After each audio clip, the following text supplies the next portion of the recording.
Good afternoon, everyone. My name is Kenny Nguyen, and today we'll be discussing the importance of having a good nutrition and diet and how it really affects our bodies. Now, we understand that food is just about everywhere. You eat every day, and most people consume more or less about 3 times per day. But really understanding what we're putting into our bodies is also a really crucial part in maintaining a healthy lifestyle. And really depending on what you actually eat could either benefit you and your body or it could really damage it over time. So let's start with defining what nutrition actually is. So nutrition is basically the process of providing or obtaining the food necessary for our health and growth. Now, we might understand that food is virtually the energy source for all parts of our body, but you might not fully understand about how different types of food gets broken down and what basic components and nutrients different foods provide us. So really being able to understand, decide, recognize, and choose healthier food options will keep your body functioning at its best.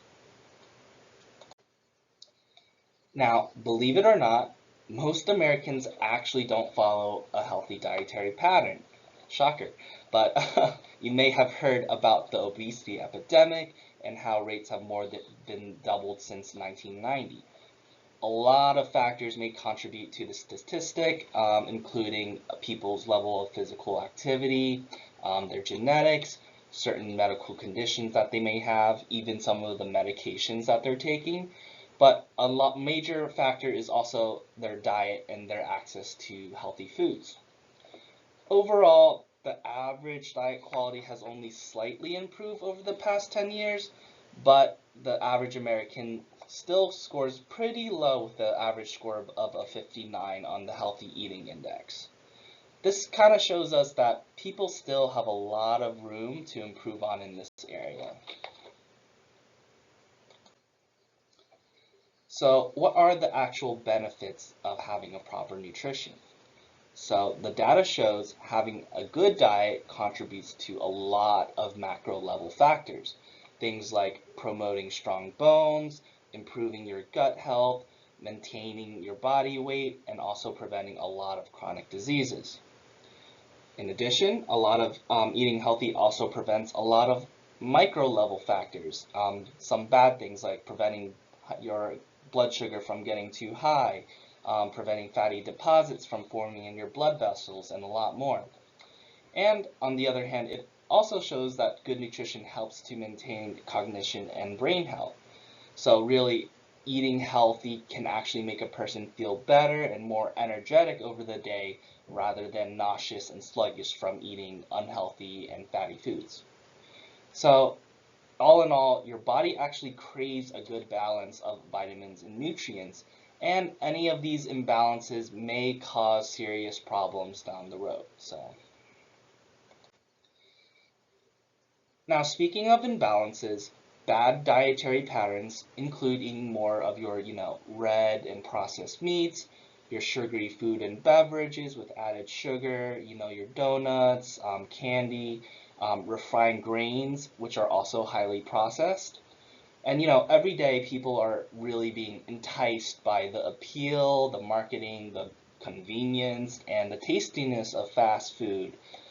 These foods are typically really high in fats, sugars, and salt, and these actually activate a response in your brain. These activate neurotransmitters and what we call dopamine release.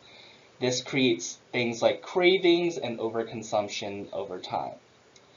Now, this overconsumption actually leads people down like a really dangerous path to various health problems. Things like developing cardiovascular diseases that may increase your risk of stroke and heart attacks from blocked vessels. Other things like obesity and type 2 diabetes that have multiple complications from themselves, and that affects multiple organ systems and basically your entire body. And also things like decreased bone health and increases your risk of getting certain cancers that are also possible as well. Now here's the classic food pyramid diagram that some of you may recognize. It's generally a representation of the number of servings each food group a person should consume each day in a healthy diet. There's a lot of depictions of various food pyramids, but they all generally touch upon the same things like this major food groups. And those major food groups you can kind of see already. Those includes your whole grains, your fruits, vegetables, dairy products, meat, fish, poultry, and then your sweets and your oils. Now, I really like this food pyramid because it kind of goes into detail of very specific foods, and it includes other important factors of a healthy diet, including staying hydrated with water, having 5 to 8 glasses a day, and of course, daily exercise and weight control as its core foundation, which is really important. So let's dive right in. Generally, you would want to know that you want to have about 4 to 8 servings of your grains, your vegetables, and your fruit. You want to have about 3 to 4 servings of your plant oils, like canola oil or vegetable oil, yep. And then moving up the pyramid, you want 1 to 2 servings of your proteins, such as your eggs, fish, poultry, and meats. 1 to 2 servings of your seeds and your nuts, as well as 1 to 2 servings of your dairy products. And now we're at the top of our list, where things that you should eat more in moderation, and these are your unhealthy products, such as your red meat, butter, foods high in sugar, such as pastries and candy. This doesn't necessarily mean to avoid these food groups altogether, but you should limit it to about a couple times per week or whenever you feel like a good reward for yourself, Now, diving deeper, I'll be going into each food group and giving you some examples, as well as briefly explaining why these food groups and their subgroups are really important. This will kind of reinforce your understanding of why these foods are healthy and what they can actually do for your body. There will also be some fun facts about nutrition along the way that you might not have known, so those are kind of fun as well. So vegetables being one of the largest food groups that you should incorporate into your daily diet, there are mainly 4 main subgroups that you should be aware of. We'll start with our dark green vegetables. They are really rich in your vitamins A, your C, K, folate, calcium, magnesium, and antioxidants. And what they do is that they mainly support things like your bone health, immunity, and reduce inflammation. This includes your dark leafy green vegetables like your bok choy, your broccoli, collards, kale, mustard greens, romaine lettuce, and spinach, just to name only a few. Next, we have our red and orange vegetables, which are high in beta carotene. They also have vitamin C, potassium, and vitamin K. Now, these vegetables actually enhance things like vision, your immunity, heart health, and these are your things like carrots, red or orange bell peppers, sweet potatoes. Next, we have our beans, peas, and lentils. They are excellent sources of your protein, fiber, iron, folate, and manganese, and they promote things like gut health and support energy production. And as you can already guess, these are your typical things like your black beans, black-eyed peas, chickpeas, and a lot of more things. And finally, we have our starchy vegetables. They are similar functional-wise to our previous group, the beans, peas, and lentils, in that starchy vegetables provide carbohydrates for energy along with potassium, vitamin C, magnesium, and they also have resistant starch for your gut health. So similar things, but they provide it in different ways. So here you're thinking about your cassava, corn, potatoes, yams, and other things. Next, we have our fruits, which are really surprisingly rich in fiber. In addition, they have vitamin C, potassium, and antioxidants. Fruits includes things like our apples, bananas, berries, our citrus fruits, cherries, and grapes. But one important detail to note is that when eating fruits, you should really aim to eat the whole fruit in its entirety for the best benefits. Now, whole fruits actually provide the fiber, which regulates things like blood sugar and supports gut health, while your fruit juices often contain unnecessary added sugar and artificial sweeteners. But if you're thinking of drinking juice, at least be sure to choose those made from like 100% fruit juice. Fruit as a group collectively promotes things like digestive health. It supports your immune function as well as helping you maintain healthy blood pressure levels as well. So here's our first fun fact of the lecture. We have that lemons are considered one of the world's healthiest foods, actually, and that one lemon can contain your daily dose of vitamin C. It can help cleanse your liver and boost your immunity, as well as aiding in weight loss. Our next big food group would be our grains. This includes whole grains as well as our refined grains. Now, explaining the difference, whole grains includes all parts of the grain, which includes the bran, the germ, and endosperm. And these things provide important nutrients such as your fiber, B vitamins, iron, magnesium, and antioxidants. They support things like your heart health, improve your digestion of certain foods, stabilize your blood sugar, and have been known to reduce the risk of getting type 2 diabetes and certain cancers, which is pretty cool. And examples of whole grains include brown rice, your oats, quinoa, and whole grain bread. Now, on the other hand, refined grains have the bran and germ removed during processing, stripping away fiber.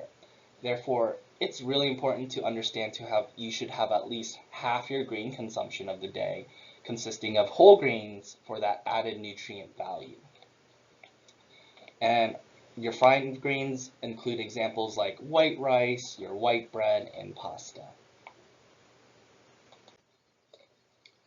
Next, we have dairy. This includes milk, yogurt, cheeses, and fortified soy alternatives.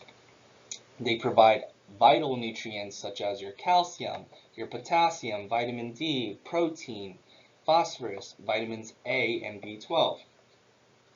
And as you can imagine, these nutrients contribute to things like your strong bones, your teeth, your muscle function, healthy blood pressure, and immune support.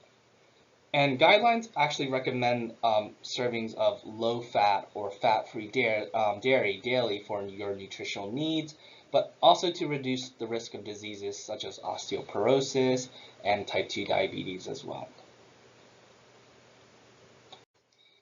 Next, we have our protein foods, which are vital for building and repairing tissues, supporting our muscle health, as well as producing important enzymes and hormones within our bodies. These include your delicious meats, poultry, eggs, which are rich and high quality in protein, heme iron, zinc, and B vitamins. These help things like supporting muscle growth, your energy production, and also eggs being nutrient dense, they also provide protein along with choline, which is really important for brain development and function. The guidelines also recommend to choose leaner cuts of meat and skinless poultry to reduce your saturated fat intake. Then we have seafood like our salmon, our tuna, shellfish, shrimp, crabs, and more.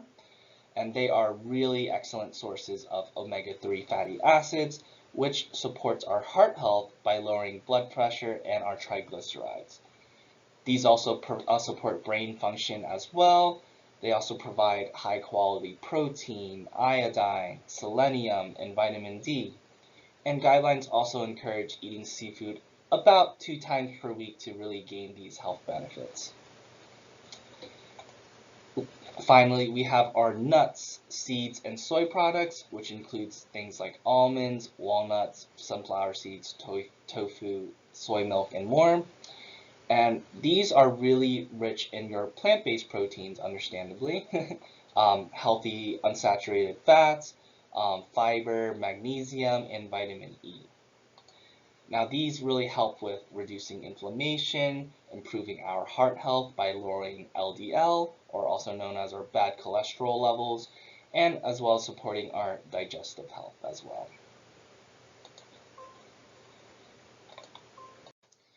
In addition to choosing healthy foods, we also must be able to recognize and limit our intake of unhealthy nutrients.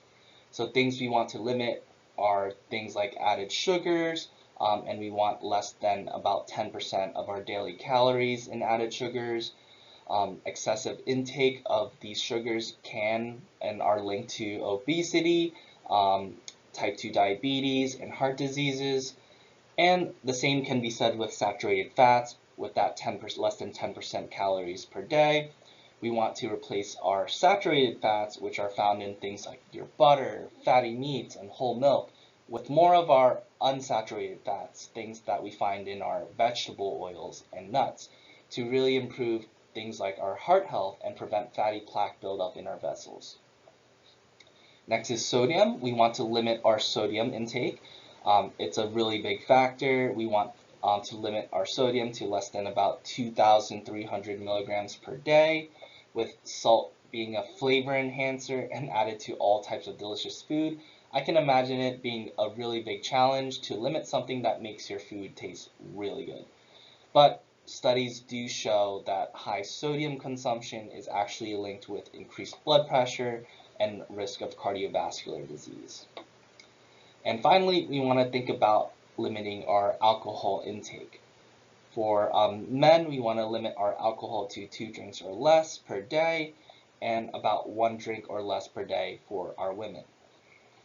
Now, drinking too much alcohol will have detrimental effects and will damage your liver, increase your risk for certain cancers, and also increases your chances of getting an addiction. Next, we have our next fun fact. So according to Harvard, dark chocolate can actually help lower blood pressure and reduce inflammation. There was a study with an isolated tribe that had high intakes of coca, which is the main ingredient found in chocolates, and they found that these tribesmen had lower rates of heart disease, cancer, and diabetes compared to the same tribesmen who migrated to city, which is pretty interesting, yeah. Next, we have our nutrition labels. One crucial aspect about managing your diet is to really having the ability to read and understand nutrition labels. It's a really good resource to keep track of our nutrients and calories over time, and there are generally about 4 aspects of the nutrition label that you should really be aware of. First, we have our serving information. Serving sizes are created by government agencies and industry standards, and they are often based on typical consumption patterns. This necessarily doesn't mean you should limit your intake to a serving size for every food you buy, but just know that it serves as a good reference point. Generally, foods typically have multiple servings, and each serving has the following calories and nutrients. Next, speaking about calories, these provide you the number of calories or the unit of energy you get from consuming a serving size. It's good to remember that each person is different and will need different amount of daily calories every day. However, generally it's good to know that an average adult needs an average about 2,000 calories per day to really maintain their body weight. Keeping track of your calories can be good if you want to help manage your body weight goals, whether it's to lose weight, gain weight, or maintain your weight. Next, we have our nutrients, which are provided below. Typically, you'll see them measured as grams, milligrams, or micrograms. Here, you'll normally see the amount of fats, your cholesterols, carbohydrates, proteins, sodiums, vitamins, and other minerals. And finally, we have our percent daily value. This will tell you the reference amounts of nutrients to consume or not to exceed each day. This is kind of confusing, but for example, this label kind of shows that we are consuming about 160 milligrams of sodium per serving. So if they're saying that if we consume 1 serving, we would have eaten about 7% of our total daily sodium limit, which is 2,300 milligrams, as we mentioned in the slide before. And generally, the rule of thumb that you should basically understand about percentages is that 5% or less is considered pretty low, and over 20% or more is more of your higher levels. And finally, we'll wrap up with a brief overview of vitamins and minerals. Although we don't need a lot of them daily, typically we only need about like micrograms of this stuff. Minerals and vitamins, they're still an important part of our diet, and they're really important for our bodily functions, including energy production, immune function, blood clotting, growth, bone health, and a lot more. Now, here, vitamins are generally grouped to being either water-soluble or fat-soluble vitamins, and I've listed all the vitamins as well as the different types of food that has these vitamins. I won't go to every food that has each vitamins, but feel free to read these at your own time. Generally, water-soluble vitamins include all your B complex vitamins as well as your vitamin C. So, judging from their name, they dissolve in water and are not stored in the body, so regular intake of these vitamins are actually pretty essential.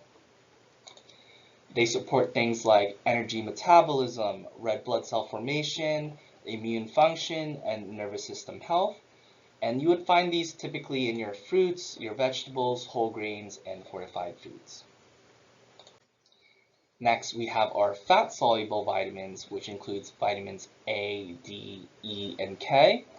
So, judging from their name again, they dissolve in fat and can be stored in the body for later use. They promote things like vision, bone health, antioxidant activity, as well as blood clotting. And they're found in things like dairy products, oils, your nuts, seeds, and your leafy greens as well. And here's our final fun fact.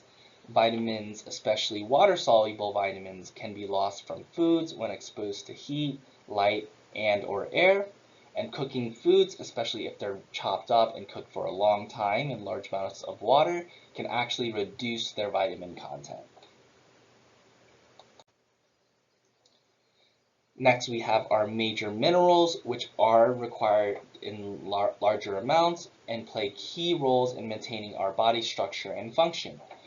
These include things like your calcium, chloride, magnesium, potassium, and sodium. And these minerals promote bone health.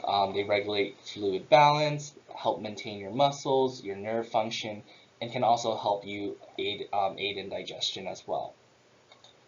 These minerals are typically found in dairy products, leafy greens, whole grains, nuts, seeds, and fruits. And one good example that everybody knows is potassium being found in things like bananas. And finally, we have our trace minerals. They're kind of the opposite and are needed in small amounts, but they're also equally essential for the body. Examples of this include iron, zinc, iodine, selenium, copper, manganese, fluoride, chromium, and a couple more. And these trace minerals, they support things like your oxygen transport, your immune function, helps with your thyroid health, and also provides antioxidant defenses as well. You'll find these in your various meats, your seafoods, legumes, nuts, seeds, whole grains, and other fortified foods as well. Now that's all I have for today's medication education. Hopefully by the end you've learned a thing or two about really choosing a healthy diet and improving on a healthy lifestyle. Thank you.